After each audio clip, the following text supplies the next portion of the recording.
మీరెప్పుడు ఎంబీబీఎస్‌కి వెళ్ళడం అనేది ట్రై చేయడం అనేది ఓకే. కాకపోతే ఏంటి అనేది ఒక ప్లాన్ బి పెట్టుకోవాలి అని చెప్తూ ఉంటారు.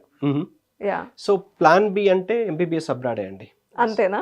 అంతే ప్లాన్ బి. ఎందుకంటే ఎంబీబీఎస్ చేద్దాం అనుకున్న వాళ్ళకు ఫ్రీ సీటా, మేనేజ్మెంట్ కోటానా, ఎన్ఆర్ఐ కోటానా, ఎంబీబీఎస్ అబ్రాడా. సో ఇన్ఫ్యాక్ట్ ఎంబీబీఎస్ అబ్రాడ్ అనేది ఇక్కడున్న ఆల్ ఓవర్ ఇండియాలో ఉన్న 60,000 సీట్స్ కోటాలో మోర్ దెన్ 50% కవర్ చేస్తున్నది. ఓకే. అంటే in the sense every year 25,000 నుంచి 35,000 ఆల్ ఓవర్ ఇండియా నుంచి ఎంబీబీఎస్ అబ్రాడ్లో చదవడానికి చాలా మంది వెళ్తున్నారు. అంటే more than 50% free seat quota cover చేస్తున్నది.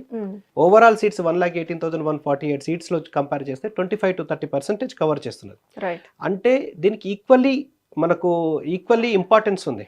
ఫ్రీ సీట్కి ఎలా ఇంపార్టెన్స్ ఉందో, ఓకే. మేనేజ్మెంట్ కోటాకి ఎంత ఇంపార్టెన్స్ ఉందో, ఎన్ఆర్ఐ కోటాకి ఎంత ఇంపార్టెన్స్ ఉందో, అందులో మనకు ఈ ఎంబీబీఎస్ అబ్రాడ్ కూడా అంతే ఇంపార్టెన్స్ ఉంది. మోర్ దెన్ దట్ ఇంపార్టెన్స్ ఉన్నది.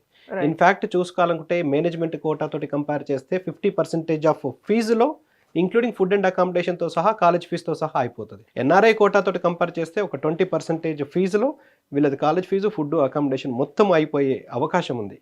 అంటే ఇన్ ద సెన్స్ మా దగ్గర ఉన్న ఆప్షన్స్లో 15 lakhs టోటల్ ప్యాకేజ్ నుంచి ఓన్లీ కాలేజ్ ఫీజు చెప్తున్నాను. 15 lakhs టోటల్ ప్యాకేజ్ నుంచి మాక్సిమం 30 lakhs టోటల్ ప్యాకేజ్, అది కూడా 1.5 lakh పర్ సెమిస్టర్ నుంచి 2.5 lakhs పర్ సెమిస్టర్ లాగా పే చేసుకునే ఈజీ ఇన్స్టాల్మెంట్స్లో ఎంబీబీఎస్ అబ్రాడ్లో మంచి డెస్టినేషన్స్, మంచి కంట్రీస్, మంచి యూనివర్సిటీస్, షార్ట్ లిస్ట్ చేసిన యూనివర్సిటీస్ ఉన్నాయి, ప్రూవెన్ డెస్టినేషన్స్ ఉన్నాయి. రైట్.